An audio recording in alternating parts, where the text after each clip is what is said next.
상담을 하다가 보면은 사주가 좋은 사람도 와서 상담을 하는 사람이 있고, 사주가 별로 그렇게 좋지 않은 사람이 와서 상담하는 경우도 있어요. 그런데 그 사주가 좋은 사람은 말 그대로 인생이 편안하게 무탈하게 잘 살아가는 사람이 있고, 그 다음에 사주가 안 좋기 때문에 인생이 고달프게 흘러가는 사람도 있어요. 그러면 이제 보편적으로 보면 사주가 좋으면 인생 자체도 좋고, 사주가 나쁘면 인생 자체도 그렇게 좋게 흘러가지는 않는다라는 거죠. 그런데 간혹 가다가 사주가 좋은데도 불구하고 인생이 그렇게 좋게 흘러가지 않는 사람이 있어서 이제 그 사례를 이제 제가 말씀을 드리자면, 그런 사람들이 상담을 하러 왔을 때 보면은 굉장히 안타까워요.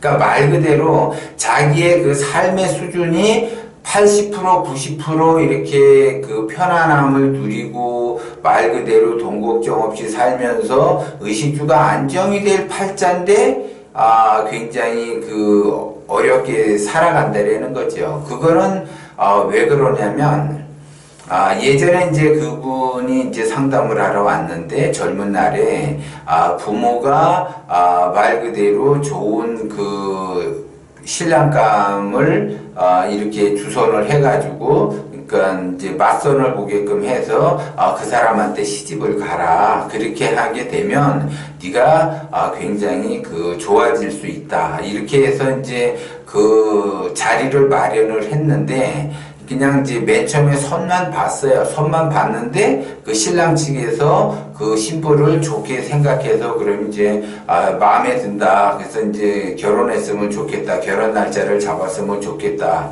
이제 그 호감이 있으니까는 이제 그 결혼을 전제로 해서 이제 만남을 가지려고 했는데, 그 여자분이 그 자기가 만나는 사람이 있기 때문에 어렵다. 그래서 지금 현재 자기가 만나는 사람을 외면할 수가 없다. 그래서 이제 그 사람을 선택을 해요. 그래서 이제 그 사람과 결혼을 해서 이제 살다가 이혼을 했는데, 이제 그분이 이제 저한테 이제 상담을 하러 왔어요. 근데 하러 왔는데 굉장히 그 이혼을 하고 나서 인생이 계속 꼬이다 보니까는 이혼을 하게 되고, 이혼을 하고 나서 이제 과거를 뒤돌아보니까는 그 사람하고 했어야지 되는데 내가 이 사람하고 할 수밖에 없다. 이렇게 보는 거죠. 근데 그 당시에, 결혼할 당시에 이 사람은 사주는 그래도 좋은데 말 그대로 운이 안 좋아져서 그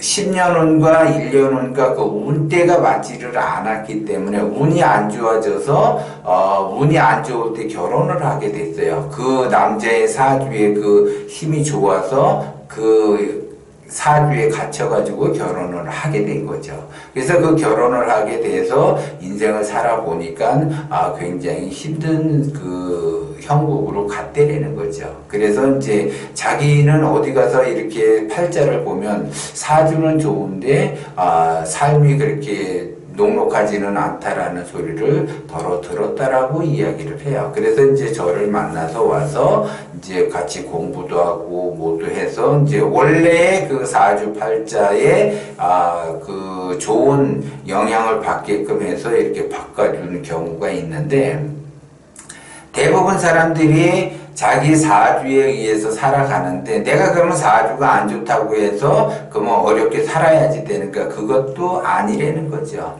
그 사주가 안 좋더라도 그 사주의 영향을 받지 않게끔 살아가는 방법이 여러 가지가 있어요. 그 여러 가지 방법 중에 하나를 자기가 선택을 해서 살아가게 되면 기본적으로 돈 걱정 없이 의식주가 안정이 되면서 말 그대로 부자가 되는 그러한 사례도 있었어요. 그래서 자기가 어떻게 하느냐에 따라 다르다라는 거죠. 그런데 의식주가 안정이 되면서 부자가 되는 거는 기본적으로 자기 사주가 좋은 사람은 쉽게 금방 바뀔 수가 있다라는 거고, 사주가 안 좋은데 의식주가 안정이 되면서 부자가 되겠다라는 거는 죽을 만큼 힘들 정도로 자기가 피나는 노력을 해야만이 그거를 극복을 할 수가 있다라는 거죠. 그런데 대부분 이제 자기의 삶이 힘드니까 어디 가서 이제 뭐 물어보게 되면은 뭐 이제 금방 좋아질 거야, 금방 대박이 날 거야, 그냥 쉽게 그냥 이렇게 자기 팔자를 바꾸려고 하는데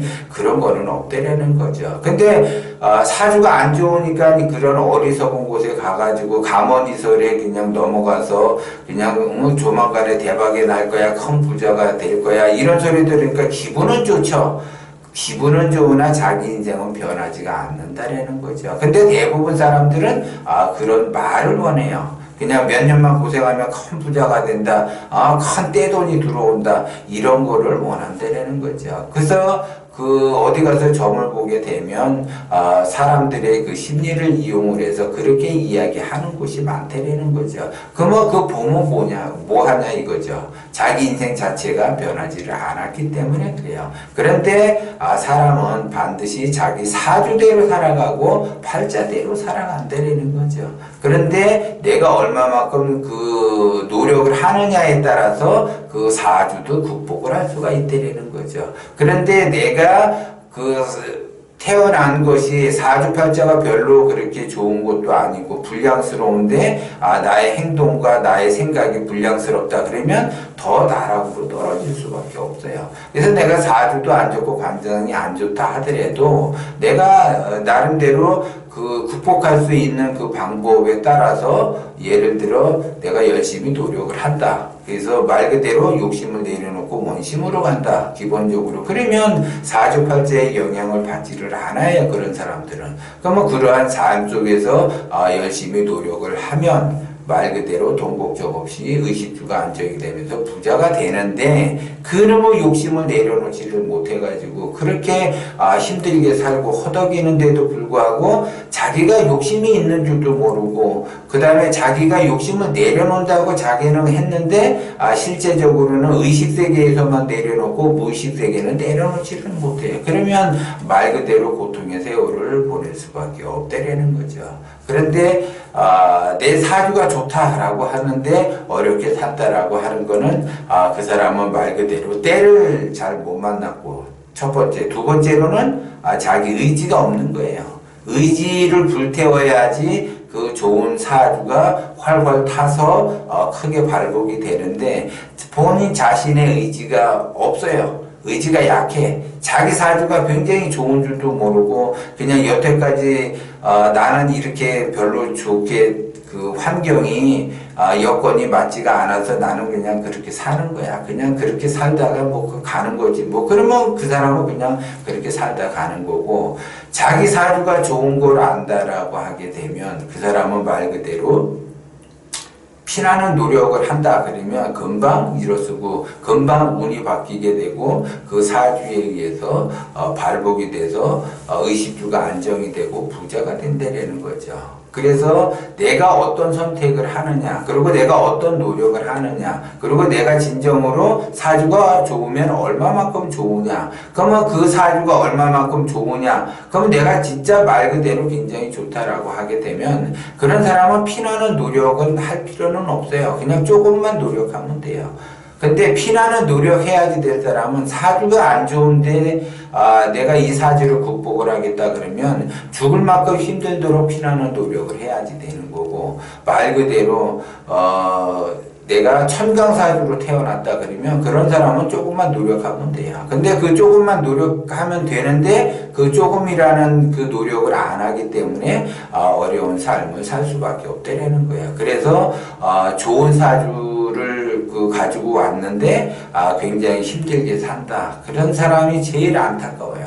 그런 사람이 조금만 노력하면은 의식주가 안정이 되는데 자기 사주 자체가 그렇게 좋은 줄을 모르고 흘러가는 거 그것이 더 안타깝다라는 거죠. 그래서 그 사주 타고난 그 사주에 의해서 살아가지만 내가 안 좋다고 해서 안 좋은 인생을 살아가는 것도 아니고 내가 사주를 좋게 가지고 있는데 내가 노력을 안 하면 좋게 발복이 안 된다는 거 그걸 여러분들이 명심을 하셔야지 돼요.